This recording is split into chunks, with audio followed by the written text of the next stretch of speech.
మంత్రి పొంగులేటి శ్రీనివాసరెడ్డికి బీఆర్ఎస్ నేతలు కౌంటర్ ఇచ్చారు. పొంగులేటి ఒక బిల్డర్లాగా మాట్లాడారని మండిపడ్డారు. తెలంగాణను ప్రభుత్వం నడిపిస్తుంది, రాఘవ కన్స్ట్రక్షన్ నడిపిస్తుందా అని ప్రశ్నించారు. ఒక తిమింగలంగా రాఘవ కన్స్ట్రక్షన్ దోచుకుంటుందని ఆరోపించారు. పొంగులేటి భాష సరిగా లేదని బీఆర్ఎస్ నేతలు మండిపడ్డారు. మంత్రి మాట్లాడినట్టుగా అనిపించలేదు.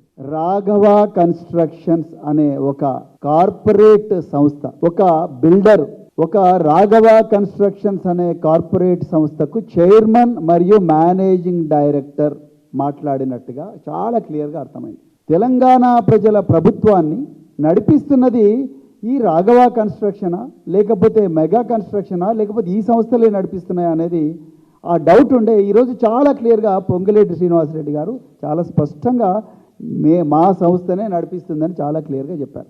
ఈరోజు మీరు ఒక తిమింగలం లాగా తెలంగాణ ఆస్తులను అన్నిటిని కూడా రాఘవ కన్స్ట్రక్షన్ ద్వారా ఏ విధంగా దోచుకుంటున్నారో అందరికీ తెలుస్తుంటే, ఈరోజు మీకు 18 గంటలు రాత్రింబవళ్ళు కష్టపడి పొంగులేటి పని చేస్తున్నాడని కితాబు ఇవ్వడానికి ఇంకొక తిమింగలం రేవంత్ రెడ్డి గారు మీ పక్కన ఉన్నారు.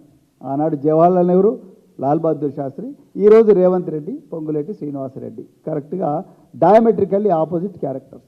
ఇక పొంగులేటి గారు మీలాగా గజ్జి కుక్కల భాష, అడవి పందుల భాష మాకు బీఆర్ఎస్కు రాదు. కేసీఆర్ గారు ఎప్పుడు కూడా ఒక గొప్ప సంస్కారం, ఒక గొప్ప సంస్కృతి ఆధారాలతోనే మాట్లాడాలని అందరినీ కూడా తర్ఫీదు ఇచ్చింది. కాబట్టి మీలాగా గజ్జి కుక్కల భాష, అడవి పందుల భాష, ఊర కుక్కల భాష బీఆర్ఎస్ పార్టీకి రాదు. మేము అట్లా మాట్లాడం. ఈరోజు ప్రత్యక్షంగా డైరెక్ట్ గా పైన అన్ని ఆధారాలతో పాటు అవినీతి దొరికిపోయినావు.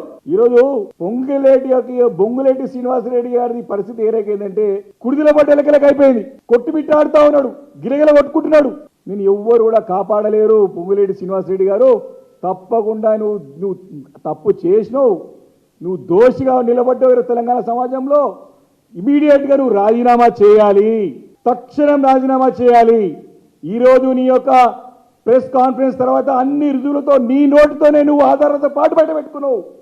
కాబట్టి ఇమీడియట్గా నీ పైన ఈ యొక్క ఎంక్వైరీ నిష్పక్షపాతంగా నడవాలంటే ఇమీడియట్గా తక్షణం రాజీనామా చేయాలి.